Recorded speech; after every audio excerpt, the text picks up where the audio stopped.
Hello everyone, Nitin Sharma एक बार आपका फिर से स्वागत करते हैं। हम 11 के अकाउंट को पढ़ रहे हैं। 11 के अकाउंट में हम लोग को क्या क्या चीजें पढ़नी है उसके लिए हम लोग बात करते हैं। अब तक हम लोग डेफिनेशन पढ़ चुके हैं और हम लोग एंट्रीज की ओर जा रहे हैं। अब तक हम लोग डेफिनेशन पढ़ चुके हैं और अब हम किसकी ओर जा रहे हैं? एंट्रीज की ओर जा रहे हैं। पर एंट्रीज आने से पहले आपको अकाउंटिंग प्रिंसिपल्स पता होना चाहिए। एंट्रीज आने से पहले आपको क्या पता होना चाहिए? अकाउंटिंग प्रिंसिपल्स पता होना चाहिए। जी, अकाउंटिंग प्रिंसिपल होते तो बहुत हैं, पर मैं केवल आपको 11 प्रिंसिपल सिखाऊंगा। अब 11 ही प्रिंसिपल क्यों सिखा रहा हूं? क्योंकि 11 प्रिंसिपल वो प्रिंसिपल जिनका आपको यूज होगा। अगर आप 11 प्रिंसिपल को 11th क्लास में लिखाओगे तो काम आएगा क्या? जी 11 प्रिंसिपल केवल 11th में ही काम आएंगे ना। जी 11 प्रिंसिपल यहाँ पहली बार आएंगे और इसके बाद 12th में, बीकॉम में, एमकॉम में, एमबीए में, बीबीए में, यानी जब आप डिग्रीज करेंगे, जब आप बिजनेस में जाना चाहेंगे, जो प्रिंसिपल्स काम आएंगे। तो इन प्रिंसिपल्स को स्टार्ट करते हैं और पहला प्रिंसिपल है अकाउंटिंग एंटिटी। आई होप आप लोगों को बहुत बढ़िया से दिख रहा होगा। ओके, अकाउंटिंग एंटिटी का मतलब है business considered to be separate and distinct from its owner business transaction. Owner are treated as a creditor. मतलब बिजनेस ट्रांजैक्शन जितने भी होते हैं उसमें हमारा अकाउंटिंग एंटिटी का मतलब क्या है? एंटिटी में इससे पहले सिखा चुका। एंटिटी वो होता है जो सारे ट्रांजैक्शन जिस बंदे से रिलेटेड होंगे या जिस फर्म से रिलेटेड होंगे वो एंटिटी होता है। यहाँ का मतलब क्या है? अकाउंटिंग एंटिटी का मतलब क्या है कि आपका बिजनेस और आपका बिजनेस और आप अलग अलग हैं। आपका बिजनेस और आप अलग अलग हैं, यानी कि जितना काम आपका बिजनेस करेगा वो एक अलग अकाउंट है और जो आप करेंगे वो एक अलग अकाउंट है। मतलब कि अगर जैसे कि मेरा एक इंस्टीट्यूट चल रहा है, यहाँ पर रिवेन्यू आ रहा है, कल मैंने आपको बताया था रिवेन्यू आ रहे हैं, तो रिवेन्यू तो आ रहा है, तो रिवेन्यू जितना आ रहा है मैंने बोल दिया इतना फीस आया, इतना ममता मैडम को दिया और इतना संतोष भैया को दिया। ये सारा जो पैसा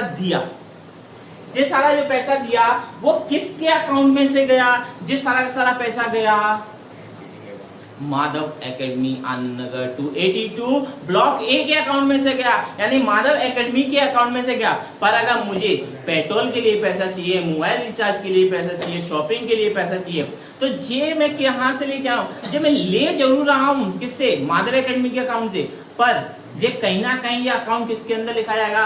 जो मेरे खुद के अकाउंट के अंदर लिखा जाएगा कि मैंने कितना पैसा आया और कितना खत्म हुआ। तो पहला प्रिंसिपल जो होता है अकाउंटिंग एंटिटी, यानी ये आर जो कैसे हैं? Separate entity. अगली बात करते हैं, सेकंड पॉइंट है measure money measurement recorded in the book of account which can be measure in the monetary terms. भाई किसी भी कंपनी को कैसे मेजर कर सकते हो?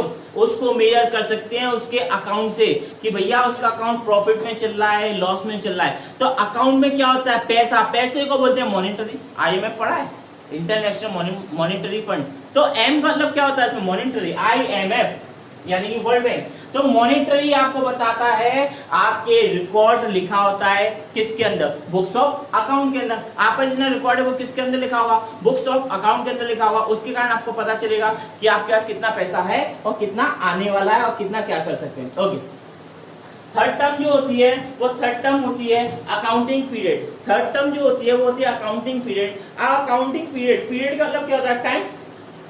पीरियड का मतलब होता है टाइम। तो पीरियड का मतलब जो होता है वो टाइम होता है। टाइमिंग के बारे में हम लोग एक बात समझ सकते हैं। हमने क्या करते हैं, पूरा का पूरा एक साल होता है। एक साल मतलब हम स्टार्ट करते हैं 1 अप्रैल से और खत्म करते हैं 31 मार्च पर, यानी कि हमारा 1 अप्रैल 2019 को स्टार्ट होगा तो 31 मार्च 2020 को हमारे ये कंप्लीट होगा। तो हमें क्या पूरे साल की प्लानिंग बनानी है? हम पूरे साल की प्लानिंग बनाते हैं, पर उसे कैसे तोड़ते हैं? छोटे छोटे टुकड़ों में तोड़ देते हैं। तो अकाउंट का जो पूरा का पूरा 1 ईयर होता है उसको मैंने क्या कर दिया? स्मॉल पीरियड्स में तोड़ दिया। जब क्वार्टरली हो सकते हैं, हाफ ईयरली हो सकते हैं, ईयरली हो सकते हैं। चलो दूसरे तरीके से समझते हैं। आज मैंने बिजनेस स्टार्ट किया, ये मेरा इंस्टीट्यूट चल रहा है।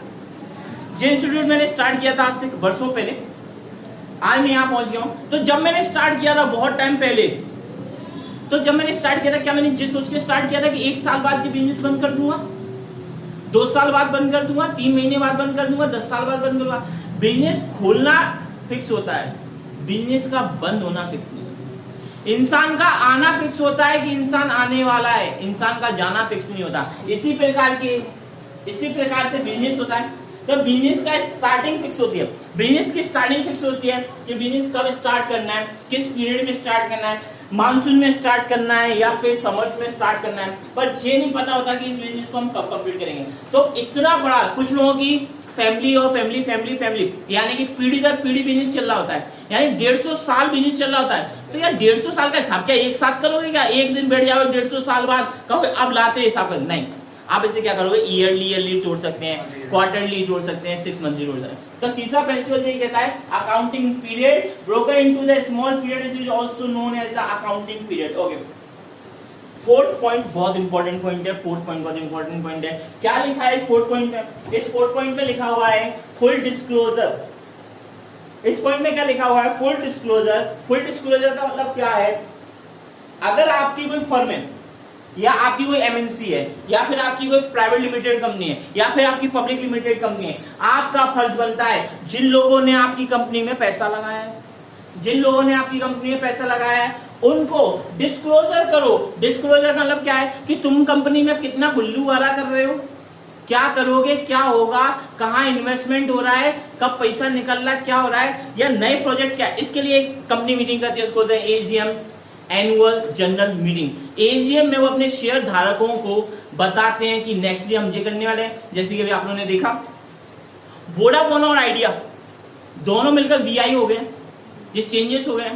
ऐसे कोल इंडिया में चेंजेस चल रहे हैं, ऐसे यस बैंक में चेंजेस चल रहे हैं। यस बैंक को क्या जरूरत थी बताने की हम इतने घाटे में, या यस बैंक को आज क्या जरूरत है कि बताने की कि हमने जो इस बार के एनुअल मीटिंग करी उसमें 50 लाख रुपए बचाए हुए हैं। तो ये सब क्यों बताने? क्योंकि हमारे एजीएम में आते हैं, हमारे शेयर धारकों को सब पता होना चाहिए कि हम लोग क्या कर रहे हैं। According to this principle should be complete understand a reporting on a financial statement, यानी कि कंप्लीट यानी कि पूरी तरह से अंडरस्टैंड समझ जाते हैं रिपोर्टिंग को, किस चीज के, फाइनल स्टेटमेंट को, यानी पूरी रिपोर्टिंग के फाइनल स्टेटमेंट हमारे पास आ जाता है। अरे बैंक का स्टेटमेंट निकलवाया है, अरे बैंक का स्टेटमेंट से पता चलता पैसा कहाँ कट गया। तुमने नहीं निकलवाया होगा, मुझे पता है, पैसा ही नहीं, पापा का तो देखा होगा। ओके चलो ठीक है, आगे बढ़ते हैं। तो भैया बात करते हैं मटेरियलिटी प्रिंसिपल। अरे भैया बड़ा गजब का प्रिंसिपल, मटेरियलिटी प्रिंसिपल। सीधी सी बात है, मटेरियलिटी प्रिंसिपल का सीधी सी बात है। देखो भैया तुम्हारे पास आ रहा है पापा का पैसा, तो भैया तुम मोबाइल लिए कोई 18,000 रुपया का, तो 18,000 रुपये का तुमने मोबाइल लिया, उस पर अगर कंपनी वाले ने अगर तुम्हें 18 की जगह 19 का भी दे दिया तो तुम्हें फर्क नहीं पड़ेगा कि पैसा किसका आ रहा है, पापा का आ रहा है, तुमने वो कमाया नहीं है। ऐसे ही अगर मैं मोबाइल लेने जाऊंगा 10,000 रुपए का और 10,000 रुपए के मोबाइल पर अगर बंदा मेरे को 700 रुपये कम भी कर देगा या फिर उसके साथ में कवर या ऊपर का टेम्पर अगर फ्री दे देगा तो मुझे खुशी होगी। मतलब इस चीज को और अच्छे समझाऊं, जियो कंपनी 10,000 करोड़ का बिजनेस कर रही है और अब मेरी कंपनी 2,000 करोड़ का बिजनेस कर रही है। अगर 2,000 के करोड़ के बिजनेस में मैंने 2 लाख रुपए का मेरा लॉसेस हो गया या 2 लाख रुपए मेरे इधर उधर चले गए तो मेरे को प्रॉब्लम होगी। पर जो कंपनी 10,000 करोड़ का बिजनेस कर रही है उसके लिए 10 लाख 1 लाख रुपए ज्यादा मायने नहीं करते। और अच्छे से समझाते हैं, देखो भैया अगर आपको कभी 10 रुपए मिल जाते हैं, आपकी बुआ जी आती है 10 रुपए दे जाती है तो आप खुश हो जाते हैं। और अगर मुझे 10 रुपए मिलेंगे तो मेरे को वो खुशी नहीं होगी जो खुशी आपको हुई है। तो आप समझ गए, यानी ये चीजें किसके ऊपर डिपेंड करती है? ये चीजें डिपेंड करती है मटेरियलिटी प्रिंसिपल पर, कि हमारा ये मटेरियल वो किस चीज के ऊपर डिपेंड करता है। ओके आगे बढ़ते हैं, प्रूडेंस एंड कंजर्वेशन। कंजर्वेशन का मतलब तो आप समझते हैं, कंजर्वेशन का मतलब होता है थोड़ा सा सुरक्षित रहिए, कंजर्वेशन करते रहिए। सुरक्षित होने का मतलब क्या? सुरक्षित होने का मतलब यहाँ पर ये है, कभी भी जैसे कि आप लोग करते हैं, आप लोग मेरे पास आते हैं एकदम ख्वाब देख रहे हैं करोड़पति अरबपति बनने का, पर थोड़ा सा लॉसेस देते। आप लोगों को पता होना चाहिए जैसे कि क्या होता है कि आपने सोच लिया कि आज कॉमर्स ले लिया, 12 से हम लोग कुछ करने लगेंगे या फिर ग्रेजुएशन के बाद नौकरी करेंगे, फिर इस कंपनी में छोड़ेंगे दूसरी कंपनी लेंगे, तो पर ऐसा नहीं होता। फ्यूचर की प्लानिंग के बारे में कंपनीज नहीं सोचती, कंपनी जो सोचती है फ्यूचर में क्या लॉसेस हो सकता है उनको रखती हैं, और जो यहाँ पे प्रॉफिट हो सकता है वो प्रॉफिट को तब मेजर करती है जब उनको प्रॉफिट हो जाता है। ओके आगे के 5 प्रिंसिपल्स और देखने वाले हैं, तो हमारे साथ बने रहिए। Bye bye, see you. Okay तो प्यारे विद्यार्थियों देखो 5 कंसेप्ट और लिखे हुए हैं। क्या है ये 5 कंसेप्ट? ये 5 कंसेप्ट है अकाउंटिंग प्रिंसिपल्स। अकाउंटिंग प्रिंसिपल्स में अभी तो आपको 6 सिखा चुका हूं, पीछे करके देख लो। ओके तो भैया आप आगे जाते हैं 7 कॉस्ट कंसेप्ट। कॉस्ट कंसेप्ट का मतलब क्या है? The asset is recorded in the book of account at the price paid to account, यानी कि ऐसे एसेट्स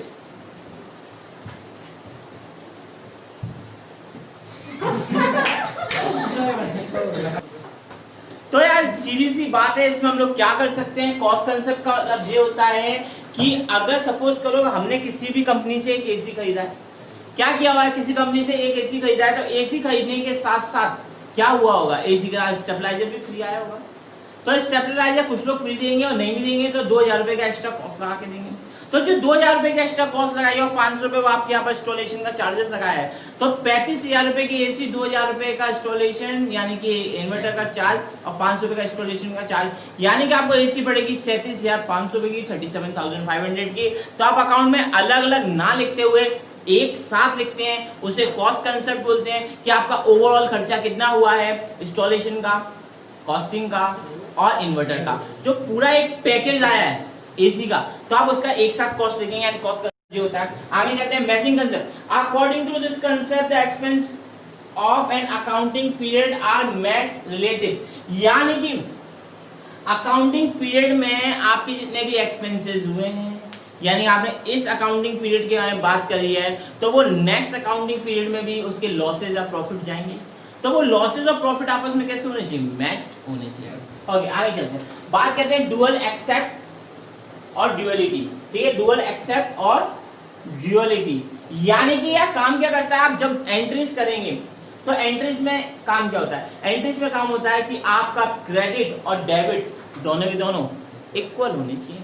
यानी कि आप करोगे अगर 1 लाख रुपए इधर लगाया तो 1 लाख रुपए इधर भी, जब आप टोटल करोगे, ये इंपॉर्टेंट है, ये आएगा ही आएगा, बार बार आप इसी चीज को यूज करेंगे। यानी आपका क्रेडिट और डेबिट कैसा होना चाहिए? आपस में इक्वल होना चाहिए। बात समझ में आती है? और आगे हम लोग क्वेश्चन करेंगे तो बात। 10th नंबर पे आता है रेवेन्यू रिकॉग्नाइजेशन। रेवेन्यू रिकॉग्नाइजेशन का मतलब क्या है? Accounting to revenue is considered to have been the realistic when the transaction has been entered to obligation has received। मतलब क्या होता है?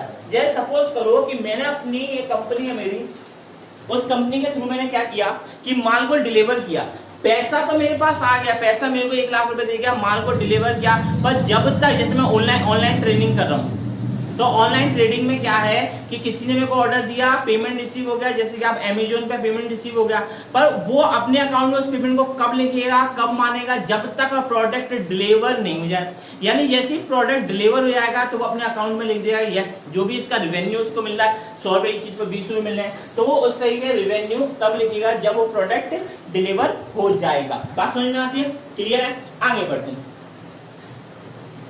11th और सबसे नॉर्मल और सबसे ज्यादा इंपॉर्टेंट इस चीज को समझ सकते हैं भैया, अकाउंट में वेरी फेवरेबल ऑब्जेक्टिव कंसेप्ट। बहुत बढ़िया, यानी कि आपके पास अगर आपको अपने अकाउंट में कोई भी चीज लिखनी है तो उसके लिए आपके पास क्या होना चाहिए? प्रॉपर उसका एविडेंस होना चाहिए।